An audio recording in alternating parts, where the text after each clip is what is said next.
চারিদিকে নিস্তব্ধতা, আর হঠাৎ করে সেই নিস্তব্ধতা ভেঙে গেল এক ভয়ঙ্কর স্পর্শে। আমাদের সকলেরই কি এমন কোনো অভিজ্ঞতা আছে যখন অন্ধকারে গাটা ছমছম করে ওঠে, যখন মনে হয় কেউ একজন যেন আমাদের খুব কাছে আছে, অথচ তাকে দেখতে পাচ্ছ না তুমি? আজ ডিএস স্টুডিওতে আমরা প্রবেশ করতে চলেছি সেই অজানা আতঙ্কের জগতে, যেখানে যুক্তি হার মানে এক অশরীরী শক্তির কাছে। বাংলা সাহিত্যের কিংবদন্তি লেখক খগেন্দ্রনাথ মিত্রের লেখা এক অসাধারণ ভৌতিক গল্প, মমির জীবন্ত হাত। কে এই মমি? কেন সে ফিরে এসেছিল? আর তার স্পর্শেই বা কি ঘটতে চলেছে? প্রস্তুত তো? তবে চোখ বন্ধ না করে গভীর নিঃশ্বাস নাও, কারণ এরপর যা শুনতে চলেছ তা তোমার রাতের ঘুম কেড়ে নিতে পারে। তাহলে চলো আর দেরি না করে শুরু করা যাক মমির জীবন্ত হাত। Welcome to our YouTube channel DS studio. গল্পের জগতে আপনাদেরকে স্বাগত। Smoking is injurious to health, it causes cancer. ধূমপান স্বাস্থ্যের পক্ষে ক্ষতিকর, এতে ক্যান্সার হতে পারে। নমস্কার বন্ধুরা, আমার চ্যানেলে আপনাদের সবাইকে স্বাগত। আমি আবারও চলে এসেছি আপনাদেরকে গল্পের জগতে নিয়ে যাব বলে। আমাদের চ্যানেলে আমরা বিভিন্ন ধরনের গল্প প্রচার করে থাকি। ভূতের গল্পে অনেক সময় ব্ল্যাক ম্যাজিক, দেবদেবী, ঝাড়ফুঁক, তন্ত্রমন্ত্র ইত্যাদির উল্লেখ থাকে। গল্পের লেখক রোমাঞ্চকর আবহাওয়া বা প্লট তৈরির খাতিরে এগুলি ব্যবহার করে থাকেন, কোনো রকম কুসংস্কার বা অযৌক্তিক ভীতিকে প্রশ্রয় দেওয়ার জন্য নয়।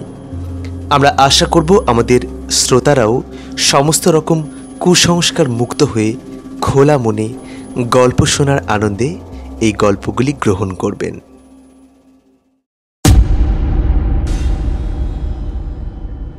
সকাল থেকে সেদিন কাজের আর বিরাম ছিল। যখন বিশ্রাম পেলাম রাত তখন 12টা। যেখানে আমার আস্তানা ছিল সেই জায়গাটার চারধারে 10 ক্রোশের মধ্যে কোনো লোকালয় নেই।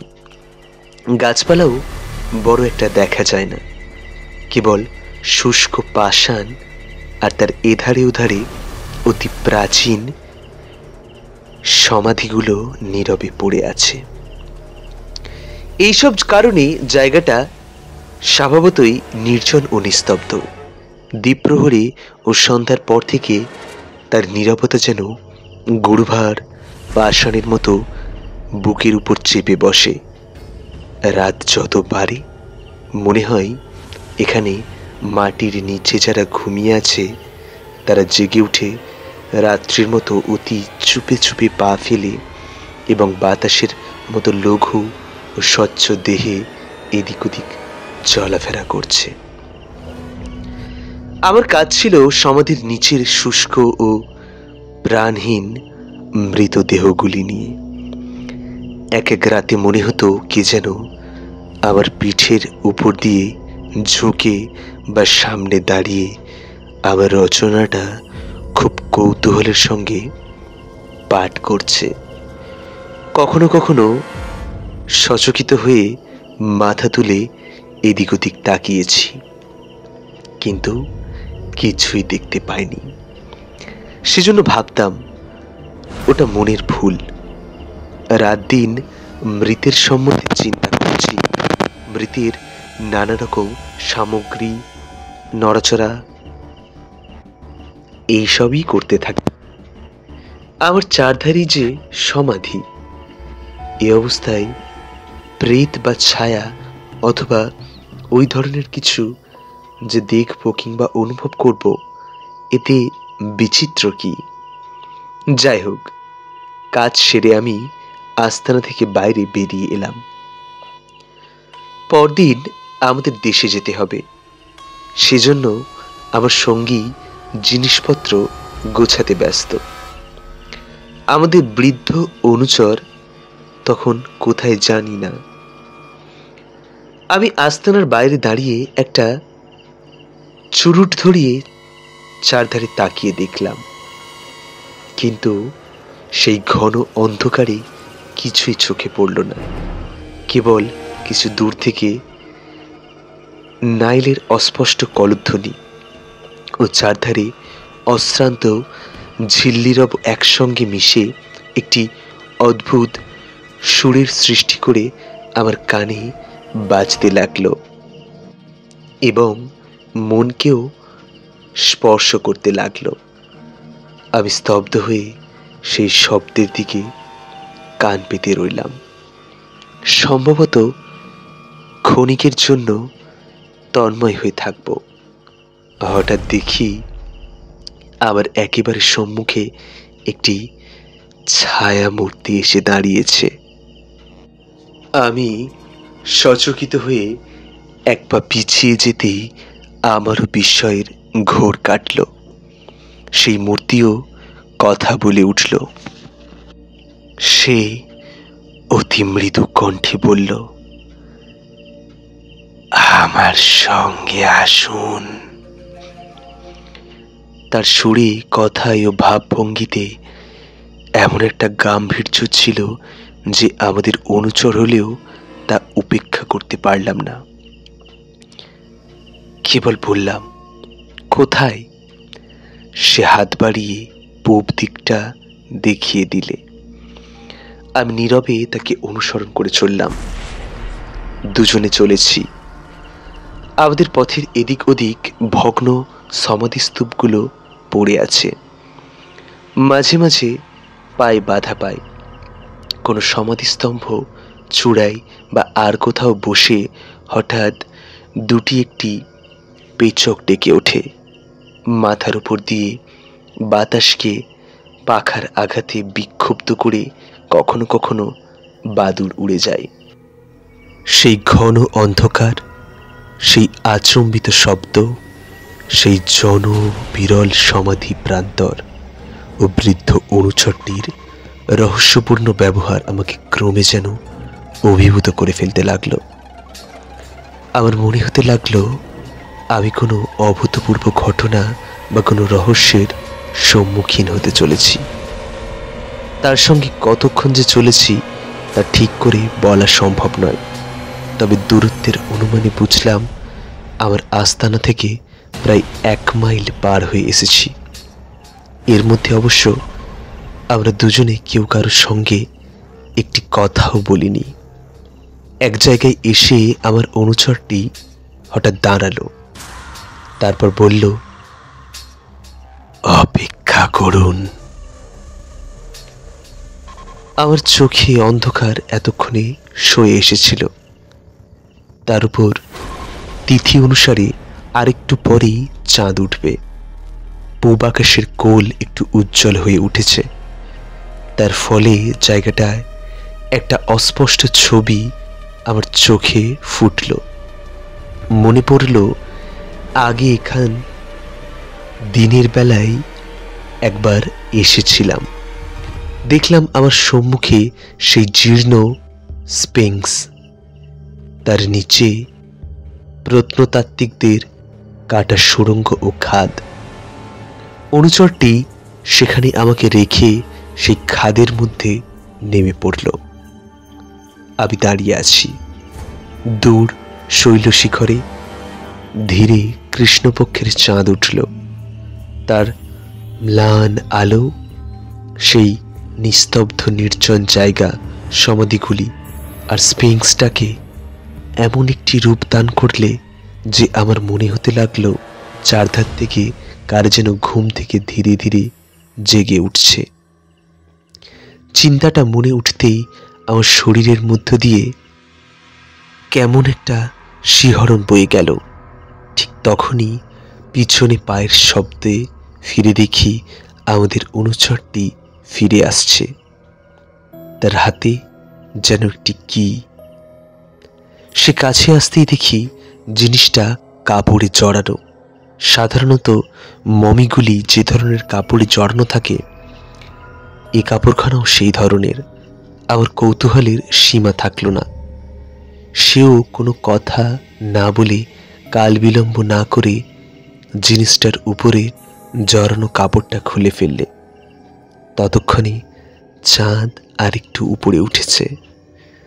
জিনিসটার কাপড়খানা সে সম্পূর্ণ খুলে দিতেই আমার কৌতূহল চরম বিস্ময়ে পরিণত হলো। দেখলাম সেটা একখানি হাত। হাতখানার গঠন এবং সুন্দর ও সরু আঙুলগুলি দেখে বুঝলাম সেটি কোনো নারীর। তার কোথাও এতটুকু বিকৃতি ঘটেনি। তার নখগুলি চমৎকার করে কাটা।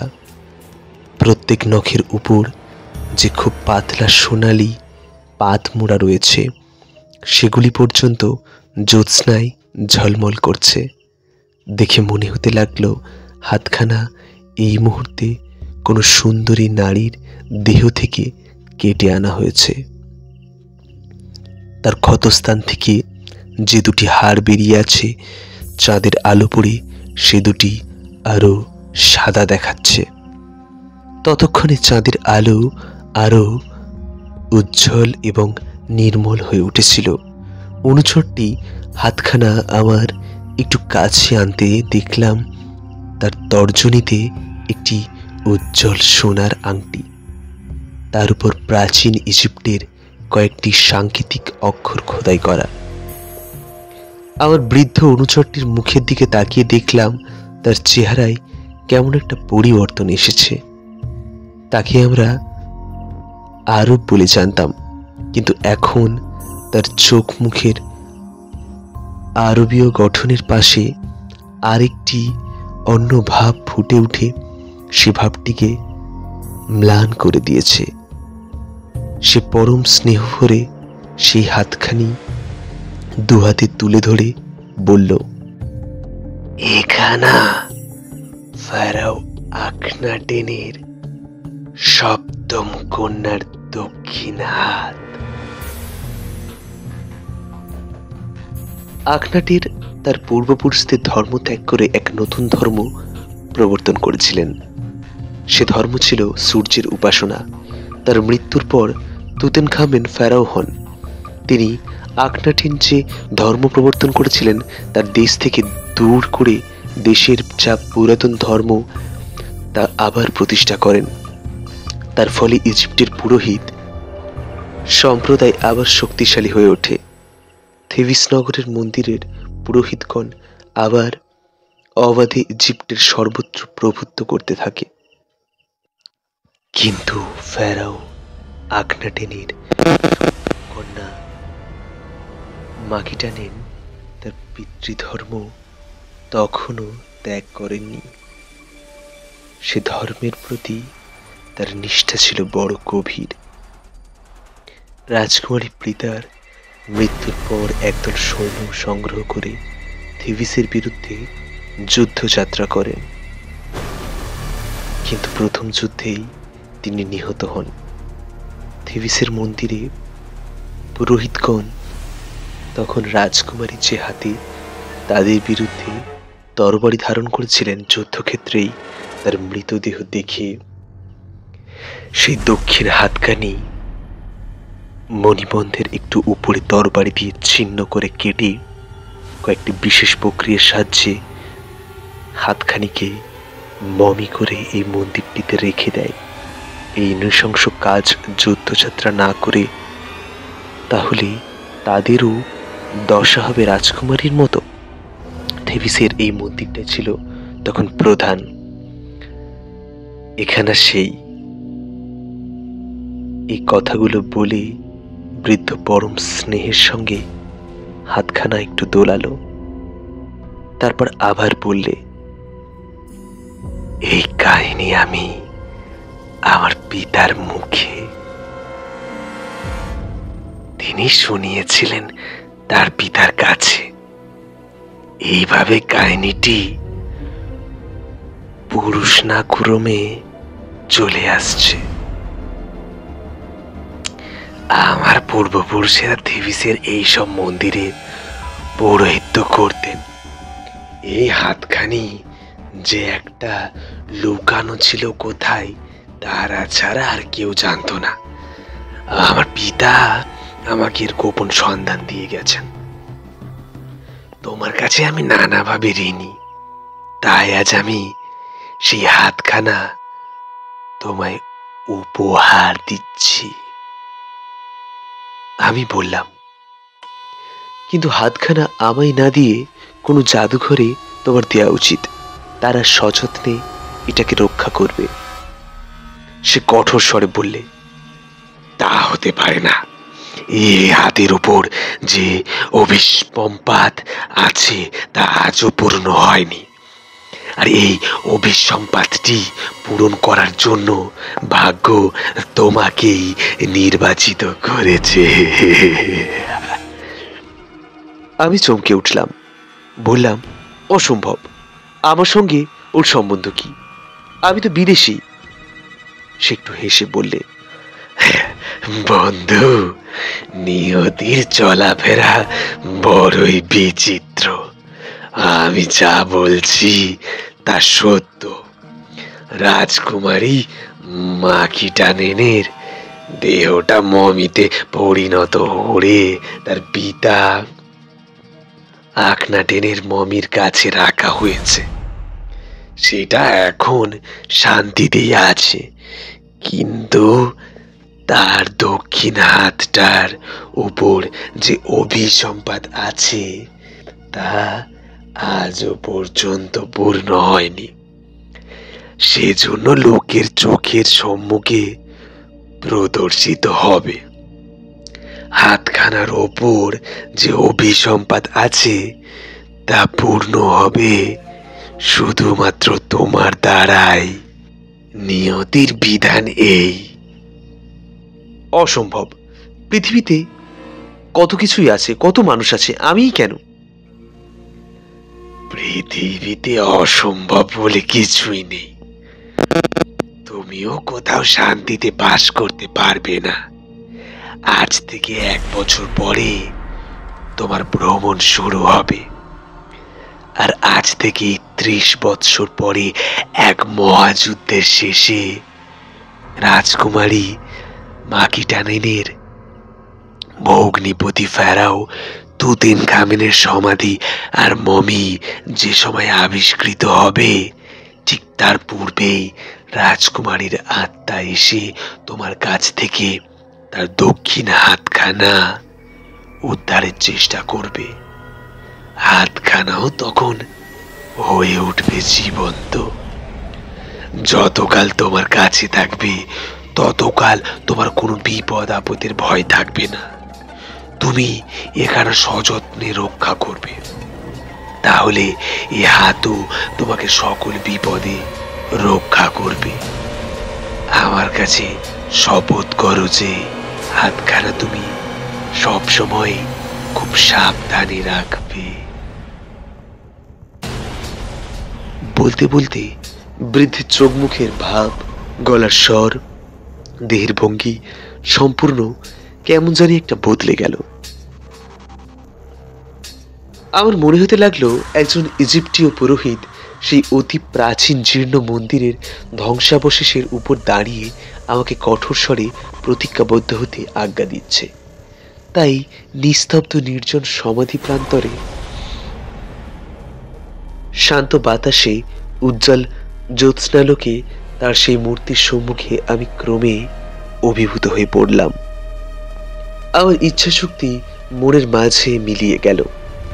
বোধ হতে লাগলো আমি আর তার অবজ্ঞাবহ ভৃত্য। আমার মাথা আপনা হতেই তার সম্মুখে নত হয়ে পড়ল। সে বললে, এ বল, এইটুকু প্রতিজ্ঞাই যথেষ্ট নয়। এই আমরা দুজনে আমেনের জীর্ণ ভগ্ন মন্দির তলে দাঁড়িয়ে আছি। এখানে নতজানু হয়ে বসে আকাশের দিকে তোমার দক্ষিণ হাত তুলে সকলের যিনি ঈশ্বর তাকে সাক্ষ্য করে শপথ করো যে তোমার কথা তুমি পালন করবে। তার অনুজ্ঞা উপেক্ষা করে বা করার শক্তি আমার তখন ছিল না। আমি যথাযথ তা পালন করলাম। তারপর আমি উঠে দাঁড়াতেই সে আমার হাতে রাজকুমারীর ছিন্ন হাতখানি ধীরে রেখে দিল। অতঃপর দুজনে পূর্বের পথ ধরে আস্তানায় ফিরে এলাম। আমার মন এক অভূতপূর্ব ভাবে ভরে গেল।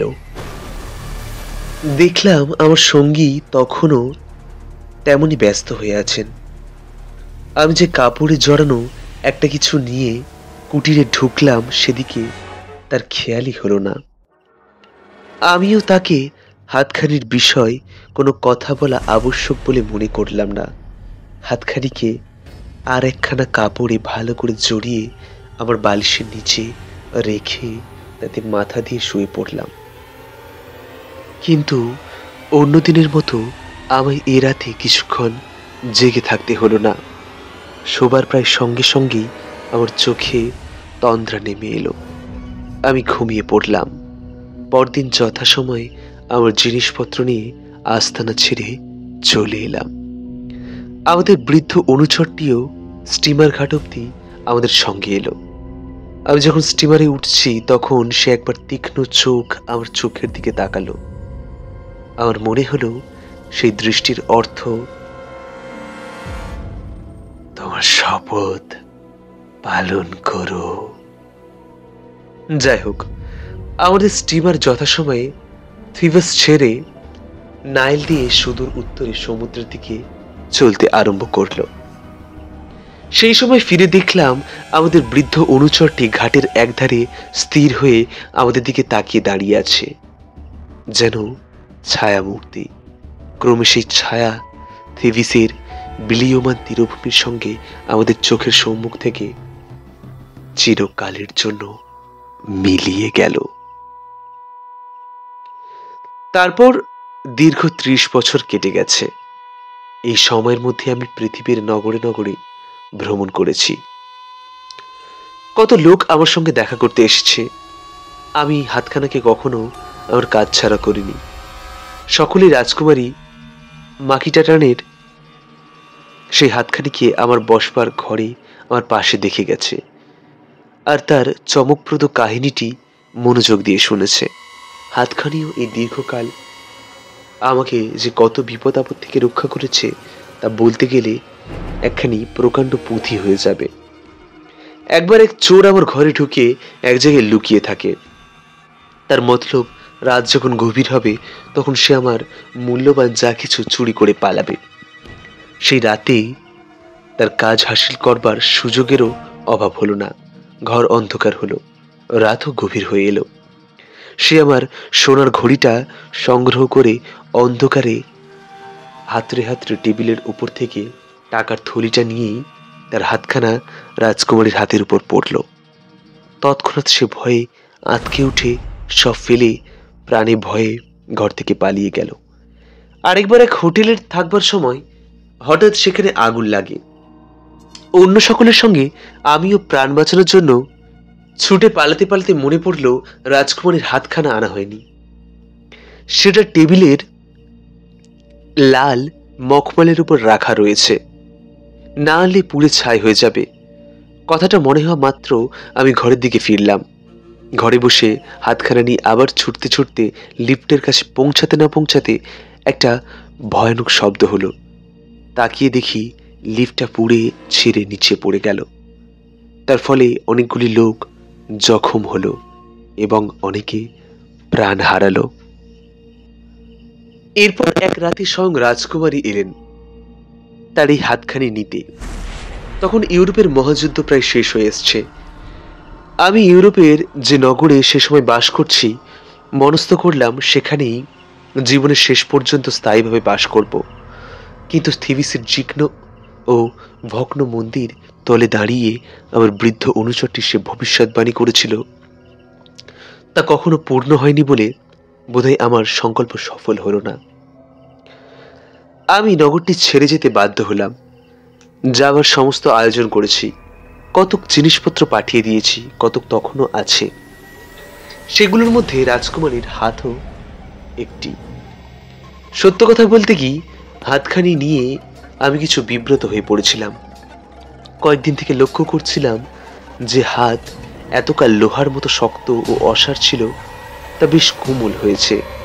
তার সরু সরু আঙুলগুলোকে সহজেই এধারে ওধারে সঞ্চালন করা যায়। তারপর ক্রমে সমস্ত হাতখানার আকৃতিও সম্পূর্ণ বদলে সেখানে হয়ে উঠল জীবন্ত মানুষের হাত। সেখানের দিকে হঠাৎ তাকিয়ে সময় সময় আমি নিজেই চমকে উঠি। মনে হয় টেবিলের উপর লাল মখমলের গদিতে একটি সুন্দরী নারী দক্ষিণ হাতখানি কেটে রাখা হয়েছে। একদিন সকালে উঠে রাজকুমারীর হাতের দিকে তাকিয়ে আমার বিস্ময়ের সীমা থাকলো না। দেখলাম হাতখানার আঙুলের গ্রন্থি গ্রন্থিতে ফোঁটা ফোঁটা তাজা রক্ত। প্রত্যেকটি আঙুলের আগা দিয়ে রক্ত বার হচ্ছে। এমন অলৌকিক ঘটনা আমি জীবনে কখনো দেখিনি। ভয়ে আমার মন ভরে গেল। তবুও মনকে শক্ত করবার জন্য ভাবলাম, ওই লাল তরল ওই ঘন জিনিসটা রক্ত নাও হতে পারে। কিন্তু একজন রাসায়নিক যখন তার কয়েক বিন্দুকে নানা রকম রাসায়নিক প্রক্রিয়ার সাহায্যে পরীক্ষা করে বললেন জিনিসটা মানুষের রক্ত ছাড়া আর কিছুই নয়, তখন আমি স্তম্ভিত হয়ে গেলাম। 3000 বছরের পুরাতন একখানি শুষ্ক কঠিন মমি হাত সহসা জীবন্ত হয়ে উঠল। রক্তাক্ত হাতখানার দৃশ্য আমাকে এমন পীড়া দিতে লাগলো যে রাসায়নিককে বললাম, ওই হাতখানা রক্ত পড়া কি কোনো রকমে বন্ধ করতে পারবেন না? ওটা কি আবার আগের মতো শক্ত হতে পারে না? যেরকমই হোক ওটাকে আগের অবস্থায় পরিণত করুন। চোখের সম্মুখে সে এক দৃশ্য বড় অসহ্য। তিনি বললেন, তরল গালা ও পিচের মধ্যে ডুবিয়ে দিলে হাতখানার আবার আগের মতো শক্ত ও অসাড় হওয়া সম্ভব এবং রক্ত পড়াও নিশ্চয়ই বন্ধ হয়ে যাবে। এছাড়া আর কোনো উপায় তো আমার জানা নেই। আমি তৎক্ষণাৎ তার প্রস্তাব সম্মত হয়ে বললাম, অনুগ্রহ করে এই মুহূর্তেই ওটা নিয়ে যান। রাসায়নিক হাতখানা নিয়ে চলে গেলেন এবং কিছুক্ষণ পরে ফিরে এসে হাতখানা দিয়ে আমাকে বললেন, দেখুন এটা আগের মতোই শক্ত আর অসাড় হয়ে গিয়েছে, রক্ত পড়াও বন্ধ হয়ে গিয়েছে, কিন্তু মমির হাত দিয়ে যে কি করে রক্ত পড়তে পারে আমি তা কিছুতেই ভেবে পাচ্ছি না। এই ব্যাপারটা নিতান্তই অভাবনীয়। এই কথাটা আমিও মনে মনে ভাবছিলাম। কাজেই তার প্রশ্নের সদুত্তর দেয়া আমার পক্ষে সম্ভব হলো না।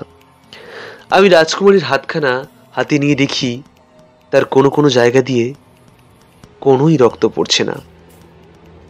আমি স্বস্তির নিঃশ্বাস ফেলে হাতখানা যথাস্থানে সেই লাল মখমলের গদির উপর রেখে দিলাম। সারা সন্ধে গেল, সন্ধ্যা নামে নামে। এর মধ্যে আমি এমন একটু সময় করতে পারিনি যে হাতখানার দিকে একবার মনোযোগ দিই। অবশ্য তার দরকারও ছিল না, কেননা গালা ও পিচের কঠিন আবরণের নিচে হাতখানা আগের মতোই অসাড় হয়ে আছে বলে আমি নিশ্চিত। সেই সময় কাজের পাকে একবার আমার বসবার ঘরের মধ্যে দিয়ে যেতে যেতে হঠাৎ হাতখানার দিকে আমার চোখ পড়তেই চমকে উঠলাম। আমার পা দুখানা আপনা আপনি অসাড় হয়ে উঠল। আমার হৃৎপিণ্ডটা ভয়ানকভাবে দুলতে লাগলো। যে হাতকে আমি অসাড় ও কঠিনভাবে নিশ্চিত ছিলাম, আবার তার গ্রন্থি ও আঙুলের ডগা দিয়ে পিচ এবং গালার আবরণ ভেদ করে তাজা রক্ত বেরিয়ে আসছে। ঘরখানা ততক্ষণে ঘনয়মান সন্ধ্যায় ম্লান ছায়ায় একটু কালো হয়ে উঠেছে। কোণে কোণে অন্ধকার জমা হচ্ছে। আমি অনুভব করলাম সন্ধ্যায় সেই ম্লান ছায়ায় আরো একটি ছায়া যেন কায়া মিলিয়ে বড় নিঃশব্দে ভেসে বেড়াচ্ছে। সাহসী বলে আমার খ্যাতি ছিল, কিন্তু সেদিন অন্তত কয়েক মুহূর্তের জন্যেও আমার মন গভীর শঙ্কায় ভরে উঠল। সৌভাগ্যবশত আমি একেবারে চেতনা হারাইনি। পরক্ষণেই আত্মসম্বরণ করে মনে প্রচুর সাহস এনে হাতখানার কাছে গিয়ে পরীক্ষা করে দেখলাম। আগের চেয়েও সেটা কোমল হয়ে এসেছে, যেন ধীরে ধীরে গলে যাচ্ছে। বুঝলাম আমার সকল চেষ্টাই ব্যর্থ। মনে পড়ল 30 বৎসর পূর্বে নাইলের তটভূমিতে সেই স্তব্ধ জ্যোৎস্না রাতে থিবিসের নগরে আমিরের জীর্ণ মন্দিরে দাঁড়িয়ে আমার বৃদ্ধ অনুচরটির কথা। আজ থেকে 30 বৎসর পরে একদিন। সেই ক্ষণটি আজই এলো কি? কাল সাগরের 3000 বৎসরের দুস্তর ব্যবধান পার হয়ে রাজকুমারী জীবনের পারাপার থেকে আজই তার শুষ্ক দক্ষিণ হাতখানি নিতে এলেন। কিন্তু আমি হিসেব করে দেখলাম, ভবিষ্যৎবাণী পূরণের তখনও একটি দিন বিলম্ব। এদিকে আমিও আর সময় নষ্ট করতে পারি না। নগরে তখন পূর্ণ অরাজকতা। আমার জিনিসপত্র যা ছিল সেদিনই সব গুছিয়ে নিলাম। তবে হাতখানার অবস্থা দেখে সেটা আর সঙ্গে নেওয়া হবে না ভেবে স্থির করলাম। কালই আগুনে ওটাকে পুড়িয়ে ফেলবো। কথাটা ভাবতেই আমার মনের কোণে একটু ব্যথা জেগে উঠল। ওই হাতখানি আমার জীবনের একটা অংশের একটি পাশ এতকাল ধরে রেখেছিল, তাকে সেখান থেকে সরিয়ে নিশ্চিহ্ন করে দিতে হবে। কিন্তু তাছাড়া উপায় বা কি? আবার ভাবলাম, ওটাকে যদি সমাধিস্থ করি, কিন্তু তারই বা সুযোগ কোথায়? আমি আর হাতখানার প্রতি মনোযোগ দিলাম না, নিজের কাজ নিয়ে ব্যস্ত হয়ে পড়লাম। কিন্তু সে রাতে আবার এক অদ্ভুত ঘটনা ঘটল। রাত তখন গভীর, প্রায় সারা নগরী ঘুমে অচেতন। কেবল দূর থেকে মাঝে মাঝে বিদ্রোহী সৈন্যদের উন্মত্ত উল্লাস, সঙ্গীত ও দুটি একটি বন্দুকের আওয়াজ ভেসে আসছে। সেই সময় 4 জন সদস্য দস্যু আমার ঘরে হানা দিল। ঘরে ঢুকে প্রথমেই তাদের চোখে পড়ল রাজকুমারীর আঙুলের সোনার আংটিটির উপর। দস্যু সর্দার তৎক্ষণাৎ রাজকুমারীর হাতখানি মখমলের গদির উপর থেকে ছোঁ দিয়ে তুলে নিলে, কিন্তু পরক্ষণেই দেখলে তার হাত থেকে রক্ত পড়ছে। তার হাত রক্তাক্ত হয়ে গিয়েছে। সে সভয়ে চিৎকার করে হাতখানা টেবিলের উপর ফেলে দিয়ে সঙ্গীদের সঙ্গে ঘর থেকে ঊর্ধ্বশ্বাসে পালিয়ে গেল। পরদিন আমার আরো জিনিসপত্র পাঠিয়ে দিলাম। বাকি রইল কেবল রাজকুমারীর হাতখানি, কয়েকটা কাঠের খালি বাক্স ও আমার একটা বড় পোর্টম্যান্টো। যথারীতি দিন শেষে নগরীর প্রাসাদ শ্রেণীর মাথায় সন্ধ্যা ঘনিয়ে এলো। আর একটু পরেই সেই অন্ধকার দূর করে উঠল চাঁদ। আমার হাতে তখন আর কোনো কাজ নেই, মন বিষণ্ণ। কাল থেকে এরাই গৃহ আর হাতের সঙ্গে আমার কোনো সম্বন্ধ থাকবে না। আমি বারবার হাতখানিকে দেখতে লাগলাম। রক্তে সেখানা ভেসে যাচ্ছে। মনে হতে লাগলো থিবিসের বিশাল প্রান্তের নাইলের তীরভূমিতে রাজকুমারীর মৃতদেহটি যেন পড়ে আছে, আর দক্ষিণ হাতখানি সদ্য কেটে এনে ওইখানে রাখা হয়েছে। ক্রমে রাত গভীর হতে লাগলো। ঘরের চিমনিতে সন্ধ্যা নেমেই আগুন জ্বলছিল। আমি তাতে আরো কাঠ দিয়ে প্রখর ও প্রদীপ্ত করে দিলাম, যাতে রাজকুমারীর হাতখানি নিঃশেষে পুড়ে ছাই হয়ে যায়। আকাশে তখন জ্যোৎস্নার বন্যা নেমেছে, নগরীর চোখেও তন্দ্রা নেমেছে। আমার ঘরে সন্ধ্যা থেকেই কোনো আলো জ্বলেনি। খোলা জানলা পথে জ্যোৎস্না এসে শূন্য ও নিস্তব্ধ ঘরখানির মেঝে ঘুমিয়ে আছে। এই আলো ছায়ায় আমি একা দাঁড়িয়ে। আমার বাড়ির গেটের খিলানের উপর একটি সুগন্ধ ফুলের লতা লতিয়ে উঠেছিল। গাছটি তখন সাদা ফুলে ভরা। জ্যোৎস্নায় সেগুলো আরো সাদা, সুন্দর ও স্বপ্নময় বলে মনে হচ্ছে। হঠাৎ আমার মন নীল সিন্ধু পারে সুদূর ইজিপ্টের দিকে ছুটে গেল। চোখের সামনে ছায়ার মতো ভেসে উঠল বিশাল নাইল, তার তীরভূমিতে পাম শ্রেণী, দূরে আকাশের গায়ে পিরামিড, আর তার উপর নির্মেঘ নীল আকাশে উজ্জ্বল চাঁদ। সব যেন নির্মল জ্যোৎস্নায় গভীর ঘুমে আচ্ছন্ন। হঠাৎ দূরে গির্জার ঘড়িতে ঢং ঢং শব্দে রাত্রি 12টা বাজল। সেই শব্দে আমারও চমক ভাঙল। আমি ঘর থেকে বেরিয়ে বারান্দার দরজায় খিল আটকে আমারও ঘরেরও দরজায় বেশ করে এঁটে বন্ধ করে দিলাম। ওক কাঠের ভারী দরজা খাপে খাপে বসে গেল। চিমনির চুল্লিতে তখন খুব তেজে আগুন জ্বলছে। আমি সেটা আরো উস্কে দিয়ে টেবিলের কাছে সরে এসে রাজকুমারীর কোমল ও রক্তাক্ত হাতখানি দু হাতে তুলে নিলাম।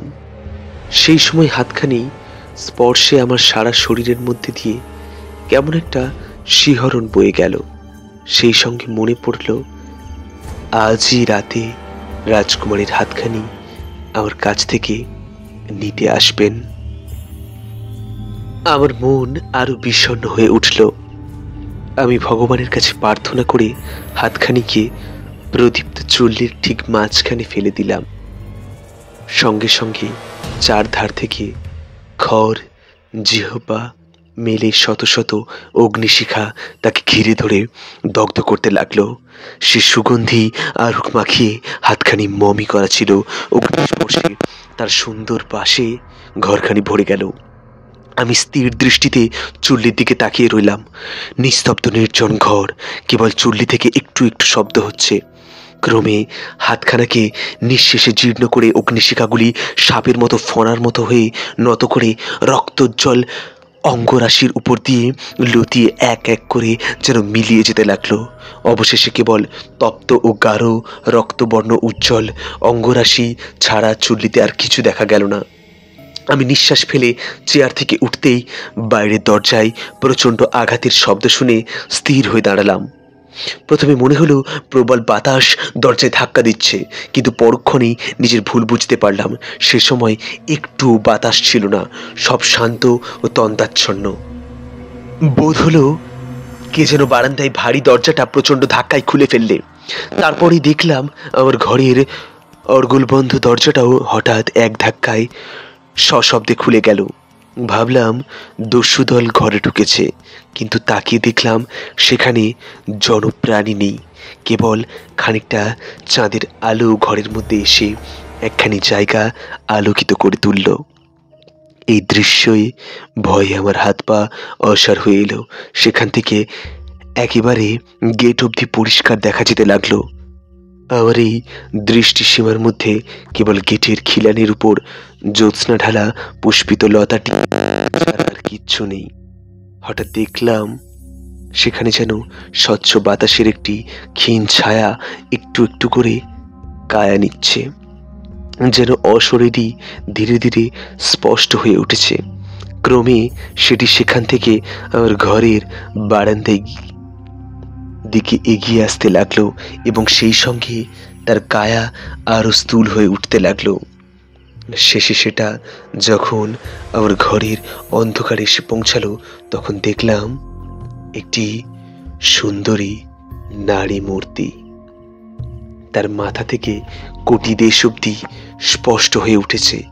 চলার বেগে তার অঙ্গ প্রত্যঙ্গগুলি একটু একটু করে দুলছে।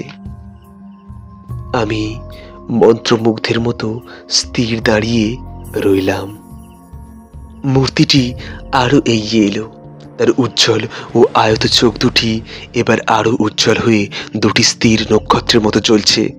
তার সারা মুখে ও দেহ ভঙ্গিমায় রাজকীয় ভাব পরিস্পুষ্ট। আমার বোধ হতে লাগলো আমি যেন 3000 বৎসর আগে ইজিপ্টের এক রাজকুমারীর সম্মুখে অতি সম্ভ্রমময় ভরে দাঁড়িয়ে আছি। রাজকুমারীর ঘরখানা পার হয়ে আমার পাশ দিয়ে চুল্লিটার দিকে এগিয়ে যেতে লাগলেন। এবার দেখলেন তার মাথায় উজ্জ্বল সোনার মুকুট চুলের উপর দিয়ে লাগলেন। কাঁধ পর্যন্ত নেমে এসেছে তার মুকুট। তার মধ্যখানে কপালে একটি উদ্যত ফনা সোনার সাপ, আর তার কোটি দেশে ঘিরে উজ্জ্বল রত্নাভরণ ঝলমল করছে। রাজকুমারী মরালো গতিতে চুলের কাছে গিয়ে নত হয়ে সেই উজ্জ্বল অঙ্গরাশির থেকে কি যেন দুহাতে তুলে নিলেন। তারপরই আমার দিকে ফিরে দাঁড়ালেন। তার মুখ, চোখ দুটি, দেহখানি যেন পরম উল্লাসে দুলে উঠল। তার সে উজ্জ্বল দৃষ্টি, সেই চোখ দুটি আজও আমার চিত্তাকোষে উজ্জ্বল হয়ে আছে। সেই সময় তার ক্ষীণ অধর দুটি কি যেন বলতে গিয়ে একবার মৃদু কম্পিত হলো। সে কথা আমার কানে পৌঁছালো না বটে, কিন্তু তার মর্ম আমার অন্তর স্পর্শ করলো। বুঝলাম তিনি এই হতভাগ্যের কাছে কৃতজ্ঞতা প্রকাশ করলেন। আমার মাথা আপনা হতেই সম্ভ্রমে নত হয়ে এলো। এরপর রাজকুমারী হাত দুখানি ধীরে ধীরে লীলায়িত ভঙ্গিতে তার মাথার উপর তুলে আমার দিকে ধীরে মাথা নুইয়ে আবার গর্বিতভাবে সোজা হয়ে উঠে একটু একটু করে দরজার দিকে পিছিয়ে যেতে লাগলেন। আমিও যন্ত্রচালিতের মতো তার পিছনে ধীরে ধীরে চলতে লাগলাম। ক্রমে সেই ছায়ামূর্তি ঘর থেকে বার হয়ে বারান্দা দিয়ে খোলা চাঁদের আলোয় ফুলের মৃদু গন্ধ ভরা শান্ত বাতাসে ভাসতে ভাসতে খিলানের কাছে পৌঁছালো। এই সময় তার দেহ থেকে একটু ক্ষীণ হয়ে আসছিল, তখন আরো ক্ষীণ হয়ে ধীরে ধীরে বাতাসে মিলিয়ে যেতে লাগলো। কিন্তু চোখ দুটি তখনও তেমনি উজ্জ্বল। ক্রমে তার সারা দেহ অদৃশ্য লোকে লীন হয়ে গেল। বাতাসে ভেসে রইল কেবল নক্ষত্রের মতো উজ্জ্বল চোখ দুটি। শেষে সে দুটিও ম্লান হয়ে রাতের আকাশে মিলিয়ে গেল। আমার চোখের সামনে ফুটে রইল কেবল সাদা স্বপ্নালস ফুলগুলি, আর মনের মধ্যে সেই জ্যোৎস্না রাতের বিচিত্র স্মৃতিখানি।